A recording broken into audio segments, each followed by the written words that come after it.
Alors bonjour à tous et bienvenue pour ce nouveau podcast sur ma chaîne. Aujourd'hui, j'ai l'honneur de recevoir Monsieur Christophe Bonnefond, le roi de la patate douce. Alors, Entre je autres, connais, oui, c'est vrai. entre autres, ouais, mais c'est là où on te connaît vraiment bien en ce moment. Oui, Voilà, donc on va faire un petit podcast spécial entraînement qui va rejoindre le podcast que tu as fait avec Anthony Weiss, alias W Coaching, il y a très peu de temps.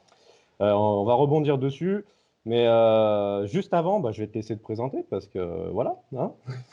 ouais, bah, écoute, j'ai fait beaucoup de choses dans ma vie, beaucoup, beaucoup. Mais dans le domaine sportif, moi, j'ai fait 20 ans d'arts martiaux à la base et en parallèle, je faisais de la musculation. Quand j'ai arrêté les compétitions en arts martiaux, j'ai fait ensuite du bodybuilding de compétition. J'en ai fait pendant 10 ans. Mhm. J'étais aussi préparateur. Bon, j'étais champion de France IFBB. Après, j'étais préparateur. J'ai préparé beaucoup d'athlètes. Voilà, après, bon, voilà, j'ai créé ma marque de compléments. J'ai des salles de sport dans le sud de la France. Enfin, j'ai pas mal de choses. J'écris aussi des livres. Mhm. Sur la nutrition. Et puis bientôt, il y en a un autre qui va sortir aussi sur les secrets de la prise de masse musculaire, qui est Ah, intéressant ça alors. ouais, en pleine écriture. J'ai Ouais. aussi des vidéos là qui vont sortir sur l'entraînement, mais sur la courbe de résistance, la courbe de force, c'est des trucs qui vous parlent pas, peut-être pas. Mhm. Mais aujourd'hui, sur un point faible, par exemple, on se trompe beaucoup. Et bah, par exemple, on voit par exemple des gars qui ont du mal à prendre, par exemple, des pecs, qui Ouais. s'acharnent à faire développer couché. Et Mhm. on va expliquer pourquoi le développé couché, que ce soit barre ou halter, n'est pas optimal pour développer les pectoraux. C'est un exemple, on va faire ça sur chaque muscle. Et Mhm. voilà, je fais avec Will Johnson, qui est un physiologiste de l'exercice. Ouais. Et on va un petit peu mettre un pavé dans la mare parce que ce sera des exercices que pratiquement personne, 99% des gens n'auront pas vu. Là, pour le coup, je m'avance un peu, Mhm. mais c'est quasiment sûr. Donc voilà. Tu nous mets l'eau à la bouche là quand même, là. Ça donne Ouais, envie de le lire. ouais, Ok. ouais, mais vous allez voir, ça sera du jamais vu et on travaille vraiment, voilà, on va sortir vraiment des méthodes de Lavier et tout ça que Mhm. j'adore, hein, tout le monde Ouais, oui, oui, dessus. Mais on vous l'a allez voir, compris. on va partir sur un autre axe totalement différent Mhm. et bah, vous allez voir, ça va changer beaucoup de choses. Bon, Voilà. bah, on a Notamment hâte sur les alors. points faibles et rattraper des points faibles. Et du coup, tu as une date de sortie prévisionnelle ou c'est encore J'espère trop flou? d'ici un mois. peut-être avant, si on arrive à sortir avant, mais Ah ouais. ouais, on a déjà tout tourné, on est en train de faire les montages vidéo là. Mhm. Donc voilà. D'accord, bon bah nickel alors, super. En plus, Super. tu l'as un petit peu en premium parce que on n'en a pas encore parlé. Donc, cool. Ah, exclusivité sur ma chaîne, alors ça fait plaisir. Ouais. Mais ça devrait être vraiment de la bombe, vraiment de la bombe. Bah, j'ai hâte de voir ça alors. J'ai hâte de Ça voir ça. sera pas des vidéos comme vous avez l'habitude de voir, en tout cas. D'accord. Donc Ok. voilà. Ok, ok. Bon, bah, nickel, ta petite présentation. Bon, bah, écoute, aujourd'hui, du coup, comme j'ai dit, on va parler de l'entraînement, rebondir sur votre vidéo avec Anto. Oui. Alors, le fil conducteur aujourd'hui, enfin, moi, perso, j'ai bien envie de parler de ta particularité au niveau training. Je sais que toi, tu es un adepte du half body. Donc, Ouais, le body, et c'est assez récent, entre guillemets, hein. Je me suis toujours entraîné en split comme 95% des gens, hein. ouais, ça allait être une de mes questions, justement. Depuis combien de temps tu t'es mis un peu à ce type d'entraînement et puis pourquoi? Ouais, au split, ça doit faire, écoute, sans mentir, un an ou 2 ans peut-être. Mhm, Un peu long, peut-être un an et demi. Un an et demi. mhm. Et en fait, c'est à force de lire la littérature scientifique, en fait, Ouais. je me suis aperçu qu'en fait, bah, le volume est un des facteurs les plus importants dans l'hypertrophie musculaire. Il y a bien sûr la tension mécanique, mais Mhm. le volume marche marche en synergie avec la tension mécanique. D'accord.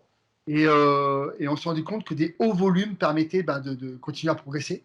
Mhm. Et voilà. Et en fait, j'ai cherché quelle est la méthode la mieux pour pouvoir faire un muscle avec un volume plus important sur la semaine.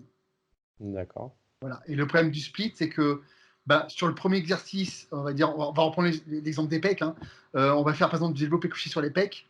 Mhm. Et sur les pecs, on va voir par exemple que on fait 4-5 séries, puis on commence à s'épuiser, on en fait moins. On passe sur un deuxième exercice, bah forcément la charge va être un petit peu moins, parce que c'est un deuxième exercice, on est déjà un peu fatigué, on va en faire moins, et ainsi de suite.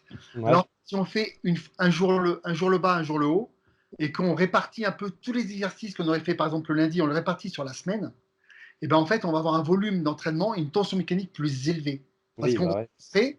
plus frais, et que si en deuxième exercice, on avait fait par exemple du développé halter, le fait de démarrer sa séance avec développé halter, ben forcément, on va mettre plus lourd ou on va en faire plus, ce qui est logique. Et en même temps, il faut apprendre à récupérer, c'est-à-dire qu'il ne faut Ouais. pas se tuer sur l'exercice. Il faut par exemple en faire qu'un exercice pour les pecs le lundi, un exercice pour les pecs le mercredi, un exercice pour les pecs le vendredi.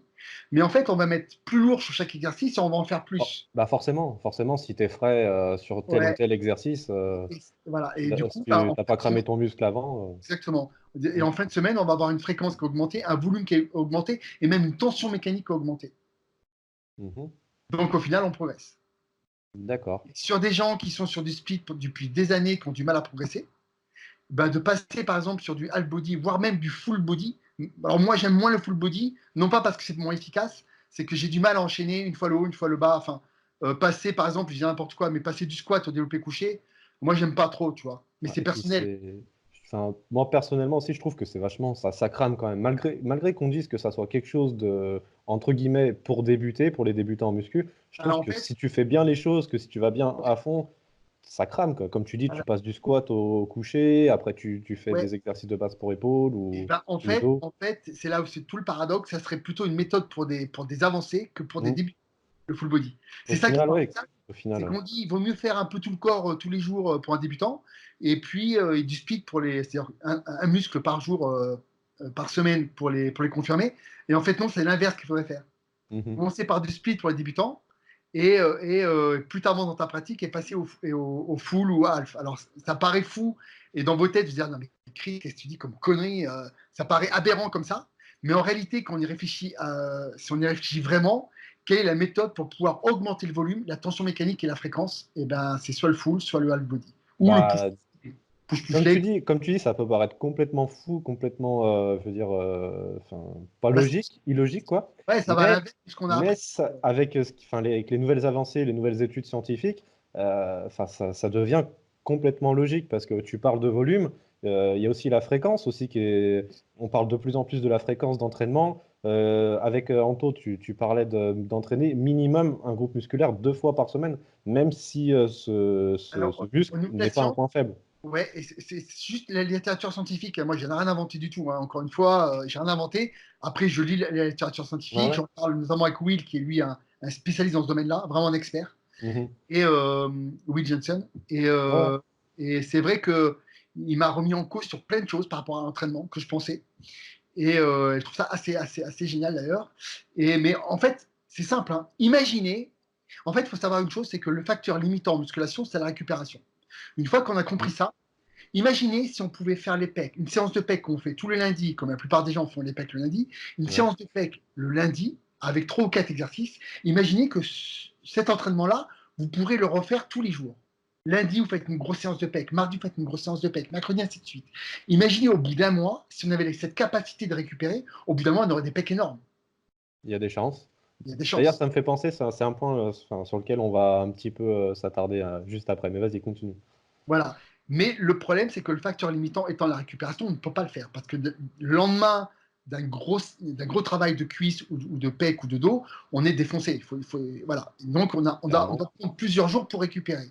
Si tu fais une grosse séance, bah, surtout pour les jambes, quoi. Il te faut limite, si tu fais vraiment une grosse séance de jambes, il te faut plus d'une semaine C'est ça. quasiment. C'est ça. Et là, donc, on a une récupération nerveuse à avoir et une récupération musculaire.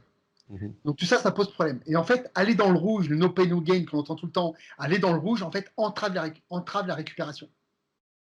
Donc la philosophie ici est Clairement. totalement inversée. Mhm. C'est Ouais. comment stimuler suffisamment notre muscle, mais sans aller dans le rouge, sans le cramer, pour pouvoir le rentraîner assez rapidement. Mhm. Voilà, c'est ça la philosophie en fait. Et D'accord. ça, on peut le voir par exemple sur les cyclistes sur piste. Tu sais, les mecs qui ont des cuisses de bodybuilder, là. Ouais, ouais, ouais. Tu vois, c'est du vélo de vitesse là. Mhm. Les mecs, ils s'entraînent leurs cuisses 5-6 fois par semaine. Donc t'imagines, Ah, avec des séances de psychopathes, c'est un volume de fou, quoi. plus de psychopathes. Quasiment tous les jours. C'est-à-dire qu'ils font 2 entraînements, généralement ils font 2 entraînements de muscu pur et dur par semaine et rajoutent 3 entraînements spécifiques sur leur vélo avec des braquets gros comme ça où même nous on reste debout, on a du mal à faire un tour. Ouais, ouais. Et eux, ils ont des cuisses de bodybuilder, clairement.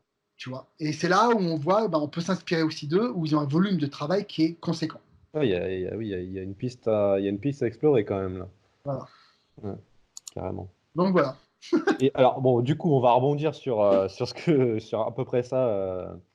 Donc, qu'est-ce que tu penses des gens qui prônent l'entraînement d'un groupe musculaire pratiquement tous les jours? Parce que j'ai vu, enfin, là, je suis tombé par hasard sur une vidéo sur YouTube. Non, c'était Ouais. un Américain. Mhm. Personne n'en a parlé encore dans le Fit Game FR. Alors, de mémoire, ça s'appelle le Nucleus Overloading Training. Je sais pas si ça te parle. Bon. Donc, bon, j'ai pas vrai... Ouais, je sais, ça paraît un petit peu tout de suite les grands mots, les études en anglais, ça fait tout de suite Ouais, sérieux. ouais. Je me suis pas vraiment penché dessus. J'ai lu un petit peu à travers les lignes. Donc, a priori, ça serait un protocole d'entraînement enfin, ça serait un rattrapage oui, c'est un rattrapage, oui. Et c'est pas le mot enfin, c'est pas le terme qu'ils emploient, mais en gros, c'est ça. Un rattrapage d'un muscle, ouais, Ah, d'un seul groupe musculaire que tu entraînerais 7 jours sur 7 pendant 30 jours. Ça serait leur protocole. Mais à fond, jusqu'à l'échec. Donc j'ai vu enfin, tout de suite, ça m'a paru un petit peu énorme, quoi. ouais, c'est un peu particulier. Alors, le fait de saturer ton muscle là, pendant 30 jours et ensuite de le mettre peut-être au repos ou quoi que ce soit, bon, ça, c'est quelque Oui, chose. justement, alors oui, alors tu as bien fait de le dire. Par contre, après, tu mets ton muscle totalement au repos pendant 1 voire 2 semaines. Ouais. Et ça, c'est pour les athlètes naturels ou dopés? Il précise pas, quoi. Enfin, il te Précise pas. précise jamais hein, ce genre de choses. Hein. Parce que c'est aussi un facteur à prendre en compte, hein, Ah évidemment. bah, c'est énorme, Un athlète énorme facteur. sous aide chimique, bah, tu peux faire un peu tout et n'importe quoi. De toute façon, ça prendra plutôt pas mal. Ouais, on est Tu vois. d'accord. On est Donc, d'accord. c'est difficilement après à mettre dans un contexte d'athlète naturel où là c'est un peu plus complexe et où la récupération est un facteur hyper important à prendre en compte. Donc là, c'est Mm. pareil. Alors après, si tous les jours ils vont à l'échec, je sais pas comment ils font pour tenir. Bah non, franchement, je me suis dit, enfin, Enfin, c'est quasiment impossible, je me quoi. suis dit, est-ce que j'essaierai pas un jour sur les épaules, par exemple, qui sont mon point faible? Mais je Ouais. me dis, mais je vais finir cramé au bout d'une semaine, quoi. Tu fais à fond tous les jours, bah, admettons, tu fais les 3 faisceaux des épaules tous les jours à fond. euh, mais enfin, même si les épaules, c'est quand même un muscle qui récupère plutôt vite, ça me paraît Puis même, on le voit. Alors, difficilement envisageable. ouais, il faut voir. Là, il faudra voir tout le truc entier, toi. C'est Là, difficile. je vais t'envoyer le lien et puis comme ça, tu Ouais. regarderas enfin, sur le site que j'ai trouvé. Mais bon, après, c'est à creuser, mais bon, c'est comme tout. Tu peux en prendre et puis en mettre de côté la moitié, quoi, bien la moitié. Donc, Après, de toute façon, il faut dire une chose, hein. Là, on essaye d'optimiser au maximum les entraînements, mais tout marche, évidemment, que le split marche, tout marche. Tout marche du moment que vous continuez à progresser, que vous donnez à fond, que vous aimez ça, et on en revient toujours au même, hein, attention, hein. c'est vrai là, tu as raison. En fait, tout fonctionne, tous les types d'entraînement fonctionnent, toutes les diètes, j'ai envie de dire, fonctionnent du moment où elles sont adaptées à nous, quoi. Si c'est à nous de trouver nos propres entraînements, enfin, ce qui Oui, fonctionne sur nous. et puis l'envie aussi, l'envie. L'envie, Mm. c'est super important. Tu vois, Ah, bah ça, si t'as pas envie, ça sert à rien de faire de toute manière. Hein. et tu vois, parce que tu peux faire une diète qui te paraît parfaite sur le papier, mais que tu la suis pas parce qu'elle ne te plaît pas, donc elle sert à rien. Même Mm. si c'est une diète qui paraît parfaite. Ouais, L'entraînement, c'est pareil. Si les personnes n'aiment pas le full et que finalement, bah, il va moins bien s'entraîner, il ne faut pas qu'il fasse du full parce que du coup, il va régresser. c'est ça, il va pas être à Mais fond, c'est super important. si tu crois pas en ce que tu fais, enfin, ça risque pas de marcher, quoi. C'est ça, c'est ça. Donc voilà. Ok, ok. Donc, alors on va enchaîner. Qu'est-ce que j'avais? Donc, ouais, bah, pour l'instant, on a à peu près parlé sur tous les points que je voulais aborder en priorité. Alors, attends, je suis un petit peu perdu dans mes notes. Là, c'est un peu Vas-y, brouillon parce vas-y. qu'en fait, on a à peu près tout abordé, mais comment Ouais. dire, pas dans le bon ordre. Ce qu'on pourrait dire déjà, pour résumer un peu le truc, c'est qu'il y a plusieurs facteurs pour la croissance musculaire. D'une, c'est la Ouais, tension mécanique, c'est-à-dire qu'il faut ouais, ouais, un poids minimum quand même pour mhm. pouvoir développer un muscle. Ça, c'est clair, ça fait Ça, c'est partie. évident, quoi. C'est une Pour tension voir c'est mécanique, il clair. faut un minimum. Mhm. Tension minimum. Il faut un volume du travail aussi minimum. Logique, parce que si, par exemple, on prend les biceps et qu'on fait une série de biceps comparée à 3 séries de biceps, c'est sûr que 3 séries de biceps, donc avec un volume plus important avec le même poids, vous allez plus stimuler votre muscle avec 3 séries qu'avec une. C'est évident. Ça paraît évident. C'est évident. Ensuite, moi, je suis pas pour les séries pour aller à l'échec. Moi, Mm, je suis ouais. pour des séries, on appelle ça des rires, des répétitions de réserve. Ouais, ouais. Et justement, pour pas taper dans le rouge et pouvoir rentraîner ton muscle plus souvent. Surtout si c'est un point faible. Mhm. On Oui. a des études, on sait par exemple qu'entraîner son muscle deux fois par semaine, le même muscle 2 fois par semaine, minimum est plus efficace que l'entraîner qu'une fois. Là, on parle de fréquence. Mhm. Euh, Ensuite, on peut parler comment ça s'appelle alors, c'est pas le tempo, c'est la relation tension. Attends. Tension longueur, non? C'est ce que tu. Ouais, non, pas, ça, c'est encore autre chose. Ah, Excuse-moi. Euh, le temps sous tension, excuse-moi. ah, oui. Voilà, ça aussi, c'est important. Parce que si on fait que des maxis, si on fait que des maxis, par exemple, c'est-à-dire une rep pour chaque truc, là, on voit que le développement n'est pas optimal. Et si on Mhm. commence à s'amuser à faire des séries de 50, 100 reps, si on fait que ça, par exemple, je ne suis pas sûr qu'on arrive dans le truc le Pas plus. non plus l'idéal. Voilà, si on Ouais. prend des poids tout légers et qu'on en fait 100, c'est pas avec ça qu'on va développer le plus de masse musculaire non plus. Mhm. Donc, ce temps sous tension est important. Et généralement, Ouais. il se situe Du coup, on entre, détermine avec le rep range, quoi, en fait, clairement. ouais, généralement, ça se situe entre 6 et 20, 25 reps. Ouais, ça Voilà. dépend des groupes musculaires. Plus ou Puis après, moins, ça, mais voilà. après, Si ça dépend aussi de chacun, parce qu'il y en a ouais, qui arrivent mieux qui ont des meilleurs résultats, qui vont faire entre 6 et 8, voire 10 reps. Puis t'en as qui vont avoir plus de résultats sur du 12, 15, voire plus, 20, 25 reps, quoi. ouais, c'est ça. Donc, si on reste dans cette fourchette-là, c'est plutôt pas mal, déjà. De toute façon, ça, je Euh, pense que c'est ce que la plupart des gens font. Enfin, moi perso, ouais, c'est ça. Je suis entre six reps minimum. Et puis, par exemple, pour les épaules, je vais jusqu'à 30, mais pratiquement au maximum, quoi. Ça m'arrive pas. Ça m'arrivait et ça m'arrive de temps en temps de faire des séries de 100, mais c'est pas, tu prends pas directement t'hypertrophies pas directement ton muscle avec des séries de 100, quoi. ouais, c'est un peu plus.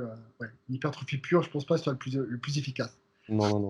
C'est juste, enfin, c'est comment dire, juste une sorte de préparation pour créer du muscle après, quoi, avec des séries classiques. C'est ça. Donc bah, voilà, bon déjà, voilà, avec ces facteurs-là, je pense qu'il y en a d'autres encore que j'oublie un peu. Ouais, Donc après, on les connaît, euh, mais à force de les, voilà, il y a à pas force mal de de les trucs, mais rabâcher. voilà, déjà avec ça, vous êtes parti sur un bon truc. Ça vous fait un bon cadre en tout cas pour y voir un peu plus clair et trouver des stratégies en fait pour développer sa masse musculaire et notamment ses points faibles. Parce que Mhm. souvent, ce qu'on cherche aussi, c'est où on a des problèmes, souvent c'est sur les points faibles parce qu'ils répondent pas, parce qu'il y a Ah, un clairement. recrutement déficient. Et voilà, donc là, il faut trouver les bons exercices. Et ça, c'est pas évident. Il faut trouver le Mhm. bon exercice. Pouvoir. Déjà, je trouve que déjà, c'est le plus important pour un point faible, c'est de trouver le ou les bons exercices qui fonctionnent sur toi-même. Faut pas aller chercher n'importe quel exercice parce que tout le monde fait celui-ci ou parce que voilà. Je trouve que même si c'est un exercice farfelu, enfin, même s'il est farfelu mais qui reste après sécuritaire, si il fonctionne pour toi, si tu vois que tu as des résultats, si tu vois que tu as une bonne congestion, parce que mine de rien, la congestion, c'est un bon indicateur. C'est pas ça qui fait prendre du muscle, mais c'est un bon indicateur que ton muscle travaille par rapport, enfin, au détriment d'autres muscles. Et, euh, et d'ailleurs, paradoxalement, on peut parler des points faibles, hein, parce que c'est un truc qui touche tout le monde. Ouais, ah, Généralement, ça, tout l'exercice polyarticulaire, avec l'exercice polyarticulaire, paradoxalement, on a du mal à recruter notre point faible. ouais. Voilà, si vous avez du mal à prendre des pecs, le développé couché a peu de chances de faire développer les pecs. Si Mhm. vous avez des cuisses qui ont du mal à se développer, le squat, malheureusement, a peu de chances de le développer, ce qui est fou. Si vous manquez de dos, ben, les rowing classiques ou les tractions, des fois, ne suffisent pas à développer le dos. Voilà. Mhm. Et tout ça parce qu'il y a des courbes de résistance qui sont pas bonnes, en fait. Et D'accord. ça, voilà, ça, Bah, c'est. tu peux nous expliquer un petit peu enfin, ce que tu appelles courbe de résistance, parce que c'est peut-être pas clair pour tout le monde, enfin, Ouais, même alors, pour moi le premier, alors, comme ça. alors, je vais vous expliquer un truc. Je vais spolier un peu les vidéos que je vais sortir, mais je vais vous donner un exemple concret. On va parler des pecs. Attention, alerte spoiler. Ouais, on va parler des pecs. Les pecs, leur insertion, à part le tendon part au niveau de l'épaule, Ouais. d'accord. Mhm. Et puis, c'est comme un coquillage. Il y a toutes les fibres en fait qui se collent comme ça. Je ne sais pas si on voit bien là. Ouais, ouais, ouais.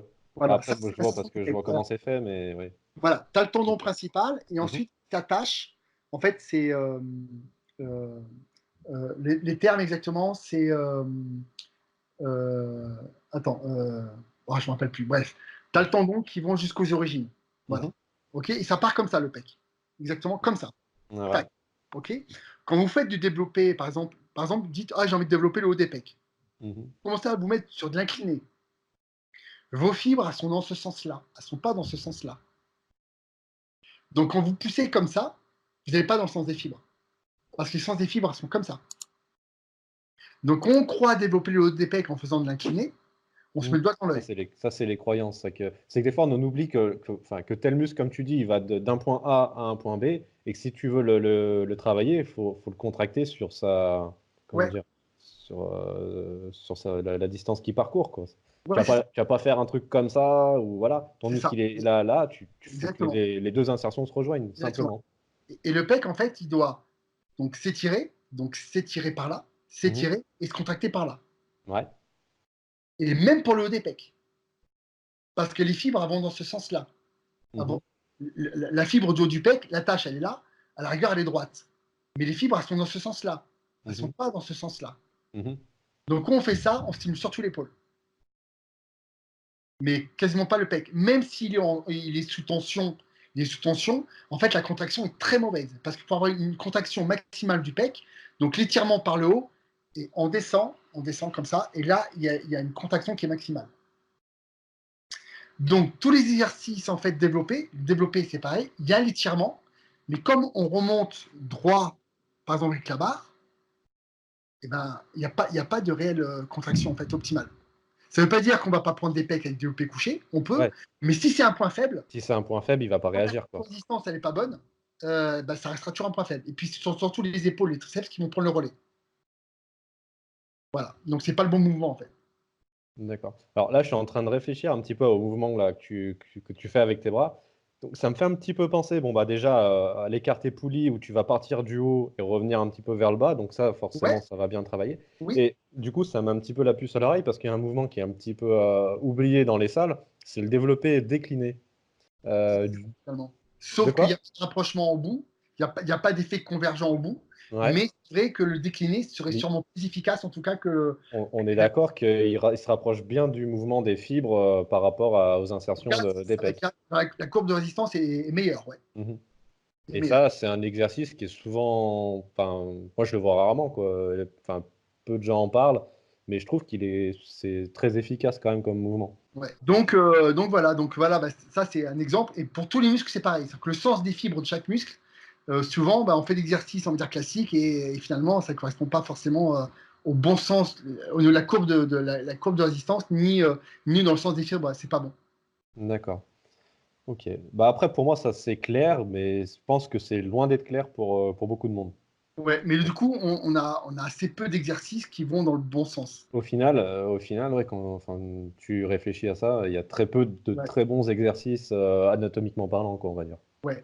Et malgré tout, le développé couché reste un excellent exercice, notamment pour ceux qui ressentent bien leur pec et il Mm. n'y a pas de souci. Parce qu'en plus, c'est des exercices où on peut rajouter un petit peu de poids et progresser, avoir une courbe de progression qui est bonne, parce que justement, on rajoute du poids et puis on veut toujours porter plus lourd. Et Mhm. ça, ce stimulus-là, donc qu'on appelle ça, euh, euh, cette tension mécanique Mhm. progressive, parce que ça aussi, la surcharge progressive Ouais, est alors ça, aussi importante. je voulais en parler aussi, justement, j'allais y venir. Parce que souvent, tu vois des gens qui s'entraînent depuis 20 ans, ils font toujours les mêmes exercices avec les mêmes poids. Mhm. Donc, le physique il ne bouge pas, c'est normal, puisque le Ah oui. corps il est feignant, il n'y a pas de nouveaux stimuli, il n'y a pas de nouvelle surcharge. Donc, Ouais, voilà. forcément, forcément. Bon, du coup, alors, cette fameuse surcharge progressive que beaucoup de monde oublie, t'en penses quoi, toi? Parce qu'il y en a qui disent, OK, tu vas prendre des mecs comme Rudy Koya, bon, je pense que tout le monde le connaît, on va pas le présenter. Il jure que par la surcharge progressive, et tu vas prendre d'autres mecs, bon, je veux pas dire qu'ils font que ça, on va prendre un exemple, allez, Jamo, Jamcore, là. Lui, il parle beaucoup de séries d'intensification. Tu prends Nassim, pour lui, c'est la contraction volontaire le plus important. Bon, chacun a sa petite méthode, même si ce n'est pas leur méthode, ils ne l'ont pas inventée, hein. Mais qu'est-ce que tu en penses, toi? La surcharge progressive, c'est la base ou faut pas faire que de ça? Bah, ça dépend. En fait tout est bon, j'ai envie de te dire. Et puis souvent, c'est des méthodes que eux, ils aiment aussi, tu vois. C'est C'est ça. faut être honnête, c'est une méthode sur eux, ça a très bien marché. Et du coup, bah, ils se sont presque un peu spécialisés dans ces méthodes-là parce que Mm. sur eux, ils le sentent bien et ça marche comme ça. Après, c'est d'excellentes méthodes. La surcharge progressive, bien sûr que ça marche. Il n'y a pas aucun truc là-dessus. Après, il y a peut-être aussi des limites parce qu'à un moment donné, quand tu peux plus monter, tu n'arrives plus à monter. Après, je crois que Rudy, il a des tableaux de progression. Je sais pas exactement sa méthodologie, mais Mais quand tu n'arrives plus à progresser, ben, tu augmentes peut-être le nombre de répétitions, ou choses comme ça. Tu vois, il y a plein de choses comme ça. Ouais, il a plusieurs cycles différents, Ça marche très plusieurs bien. façons de cycler différemment. Et puis, de mémoire, quand il arrive en fin de cycle, bah, justement, il fait une phase de décharge. Il repart un petit peu plus haut enfin, d'où il est parti. Et puis, il remonte un petit peu plus haut où il est arrivé la fois Ouais, d'avant. voilà, donc voilà, ce qui est bien dans cette méthode-là, c'est que voilà, c'est calculé, c'est Ouais, chaque mois, chaque c'est semaine, carré, quoi. entraînement, voilà, c'est noté, et ça c'est super important parce que souvent beaucoup de gens s'entraînent entre guillemets à l'instinct, Mhm. et au final à l'instinct, bah, ça rime plus à grand-chose quoi. Il faut vraiment être culturiste aguerri avant de s'entraîner à l'instinct, je pense, parce que Ouais, puis c'est surtout faut se connaître. oui, puis les athlètes dopés, voilà, c'était aussi plus facile de s'entraîner à l'instinct. Ouais, bon, après, on Parce va que, partir du principe qu'on s'adresse à des athlètes ouais, mais naturels, mais ouais, c'est un fait comme tu dis. parce que ce qu'il y a, c'est que la plupart des athlètes naturels regardent des entraînements d'athlètes dopés. Tu vois, regarde les grands Ouais. champions qui, eux, sont. C'est ça qui est problématique, en fait. Ouais, ils essayent de calquer aussi leur entraînement par rapport à eux, sauf que la donne est un petit peu squeezée. Ça ne veut pas dire qu'ils s'entraînent mal, hein, que les athlètes dopés s'entraînent mal, pas du tout, mais c'est vrai qu'ils ont un facteur derrière, de toute façon, qui leur permet de se développer, Quoi qu'il en soit, quoi.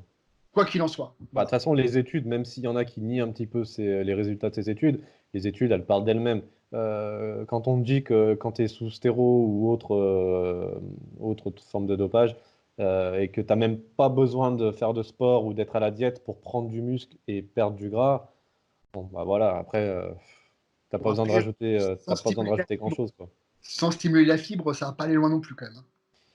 Tu vas pas non plus devenir pro IFBB Non, ou ouais, rivaliser avec les non, grands non. champions, hein, mais bon. Stimuler la fibre, même si derrière, après, tu as les aides qui permettent de fixer plus facilement et tout, mais Mm. faut quand même pousser. Si tu fais rien, tu prends des stéroïdes et que tu fais rien dans ton lit, Je sais pas, j'ai ni l'un ni l'autre, j'ai pas essayé, ta donc vie, je non mais peux moi pas je te te le dire. dis, peu de chance qu'il se passe quelque chose quand même. Ça veut pas dire que tu vas pas prendre, tu vas que prendre un tout petit peu, mais ça va pas aller longtemps non Ouais, plus. un tout petit peu plus que la moyenne, mais Ouais. mm. Ok, ok. Du coup, donc ouais, on a la surcharge progressive.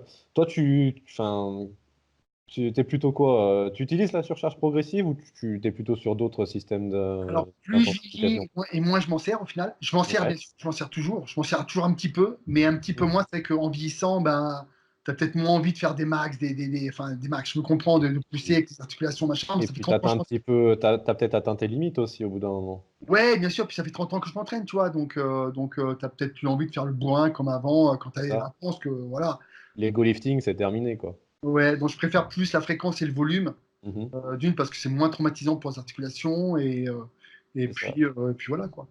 C'est ça. Oui, c'est vrai qu'il Voilà. faut prendre en compte le facteur aussi santé, préserver ses articulations, préserver son corps, parce que soulever des charges de bourrin pendant des années, ben, je pense que, bon, là c'est un petit peu l'extrême, mais si on demande à Ronnie Coleman, je pense on va comprendre tout de suite ce que ça peut donner, quoi. Ouais, bah, tous les gars d'ailleurs qui ont poussé leur entraînement, voilà, là on parle de l'extrême, mais tous les Oui, gars, c'est vraiment l'extrême de l'extrême, là, hein. ouais, tu sais, qui ont poussé leur entraînement, il y a Dorian Yates aussi qui s'entraînait comme ça, très très dur. Bah, Mhm. ils ont tous fini avec des biceps arrachés, avec des muscles arrachés un peu partout.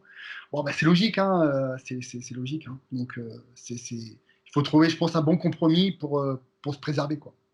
Ça, c'est sûr. Ouais, il faut trouver un bon compromis entre les objectifs, la santé, enfin, voir si tu fais pourquoi tu fais de la muscu aussi. Si c'est pour faire de la Ouais, compétition, si c'est.